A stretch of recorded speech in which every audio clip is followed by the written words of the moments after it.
ಸ್ನೇಹಿತರೆ, ಚಂದನ್ ಶೆಟ್ಟಿ ಮತ್ತು ನಿವೇದಿತಾ ಗೌಡ ಅವರ ಡಿವೋರ್ಸ್ ಆಗಿ ಇನ್ನೂ ಕೂಡ 1 ತಿಂಗಳು ಕಳೆದಿಲ್ಲ. ಅಷ್ಟರಲ್ಲಿ ಇದೀಗ ಚಂದನ್ ಶೆಟ್ಟಿ 2ನೇ ಮದುವೆ. ಹಾಗಾದ್ರೆ ಏನಿದೆ ಸುದ್ದಿ? ಮತ್ತೆ ಚಂದನ್ ಶೆಟ್ಟಿ 2ನೇ ಮದುವೆ ಆಗ್ತಿದ್ದಾರಾ? ಏನಿದೆ ಸುದ್ದಿ? ಈ ವಿಡಿಯೋದಲ್ಲಿ ನೋಡೋಣ ಬನ್ನಿ.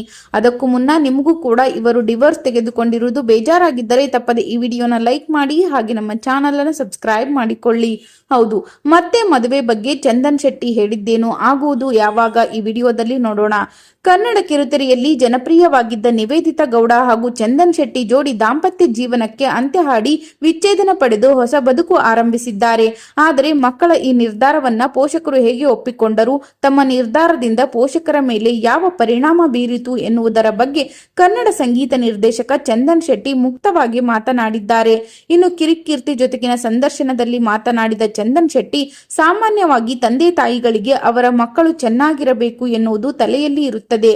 ಮದುವೆ ಆಗಿರಲಿ, ಮದುವೆ ಆಗಿ ದೂರ ಆಗುವುದು ಆಗಿರಲಿ, ಒಟ್ಟಿನಲ್ಲಿ ಅವರ ಮಕ್ಕಳು ಖುಷಿಯಾಗಿರಲಿ ಎನ್ನುವುದು ಪೋಷಕರ ಆಶಯ.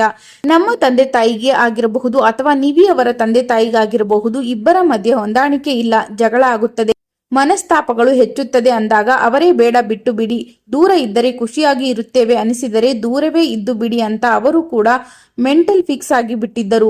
ಆದರೂ ಅವರಿಗೆ ಕಷ್ಟ ಆಗಿರುತ್ತದೆ, ನಮ್ಮ ಹತ್ರ ತೋರಿಸಿಕೊಂಡಿರದಿಲ್ಲ ಎಂದರು. ಇನ್ನು ಮತ್ತೆ ಮದುವೆ ಬಗ್ಗೆ ಮಾತನಾಡಿದ ಚಂದನ್ ಶೆಟ್ಟಿ, ಸ್ವಲ್ಪ ದಿನ ಸುಮ್ಮನಿರು, ನಾನೇ ಒಂದು ಹುಡುಗಿ ಹುಡುಕಿ ಮದುವೆ ಮಾಡುತ್ತೇವೆ ಎನ್ನುವುದು ಮಾಮೂಲಿ ಡೈಲಾಗ್.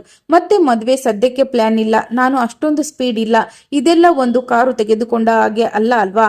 ಮೊದಲು ನಾನು ಆ ಝೋನ್ ನಿಂದ ಹೊರಗಡೆ ಬಂದು ಸಾಧನೆ ಕಡೆ ಫೋಕಸ್ ಮಾಡಬೇಕು, ಯಾಕಂದ್ರೆ ನಾನೀಗ ಕಂಬ್ಯಾಕ್ ಮಾಡಬೇಕಿದೆ ಎನ್ನುವ ದೃಢ ನಿರ್ಧಾರಕ್ಕೆ ಚಂದನ್ ಶೆಟ್ಟಿ ಬಂದಿದ್ದಾರೆ.